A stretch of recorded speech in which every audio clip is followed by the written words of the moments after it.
Elías Kristjáns, þjálfari, Elli FSU, þeir eru harðir í horn að taka og þeir eru að mæta í síðu skóla sunnudaginn. Hvernig leggst þetta í ykkur? Já, þeir eru að koma bara mjög vel. Þeir eru náttúrulega ofalega eins og stendur. Þeir eru ætla sér held ég að fara upp með mjög svipað lið og voru með í fyrra. Strákur sem er búin að spila undir Erik allan núna 2 sísón og já, þeir eru góður. Þannig að við þetta verður hörkuleikur og við ætlum okkur að vinna. Segð mér, ég hefði náttúrulega kannski átt að byrja sko á síðasta leik sem var nágrannaðra þarna á Hveragerði. Það var nú svolítið, það var erfiður leikur. Já, það var svo sem kannski ekkert erfiður leikur. Við náttúrulega bara byrjuðum mjög vel fyrsta leikulda. Svo kom annar leikuldi og þá bara sóknarlega týndum við öllu. Skorum 9 stig í leiklutunum og það er raun og veru varð svolítið erfitt. Við erum ofta að gera þetta, við erum að lenda kannski 14-15 stigum undir og það þýðir að við þurfum að vinna þetta upp aftur sem við höfum oft verið að gera. Það tekur mér svo miklu orku og þannig að það er mjög erfitt en svo seinni hálfleikurinn spilum við mjög vel sko, þannig að við ætlum að spila núna 40 mínútur vonandi og þá eigum við mikinn séns.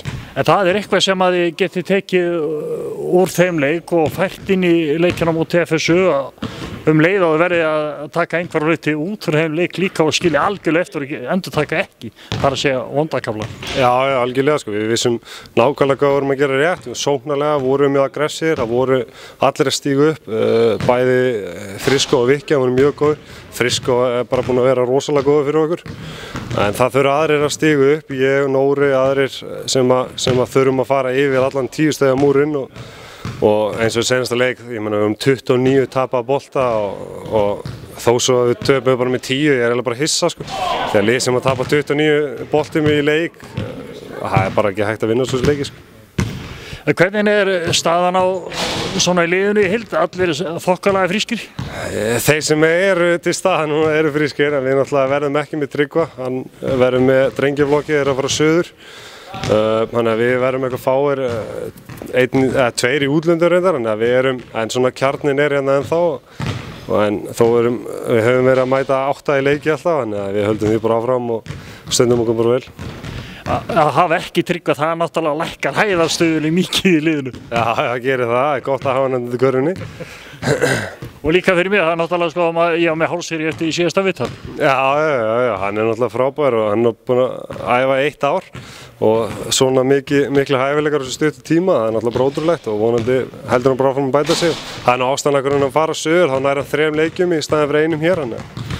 Það er kannski einmitt það sem hún nefndir, það er kannski fólk áttað sig á því að þessi ungi drengur sem er engin smá smíði, hann er bara nýbyrjaður, þannig að hann ná framtíðina fyrir sig samt. Já, algjörlega, ég meina það er núna rúmt ár sem hann byrjaði þar senastu jól, þannig að það er ekki lengra síðan og byrja þau sem aldrei getur verið svolítið erfitt, en hann er bara duglegur og æfir vel og er hraustur, það er það sem skiptir máli og er með hausinn í lagi og þannig að það er bara framtíðin í björt ef hann heldur áfram.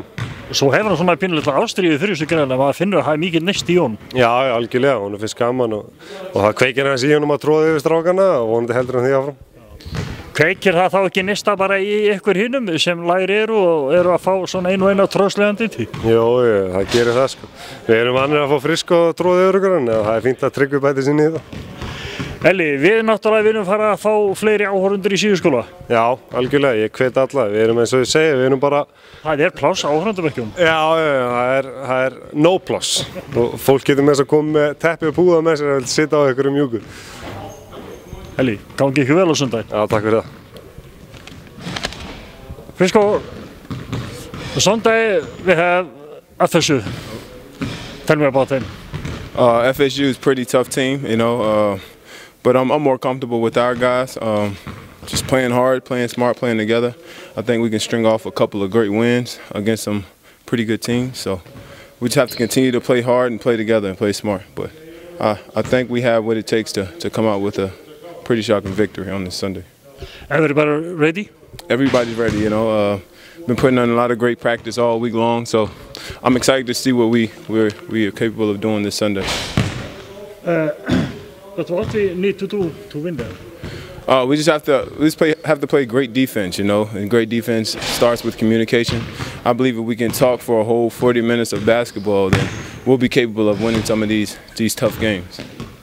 And we need more fans. Yeah, more fans will be great, you know. But our support system is okay here, so I think we'll have a pretty good edge with the guys that come out and help support us at the game.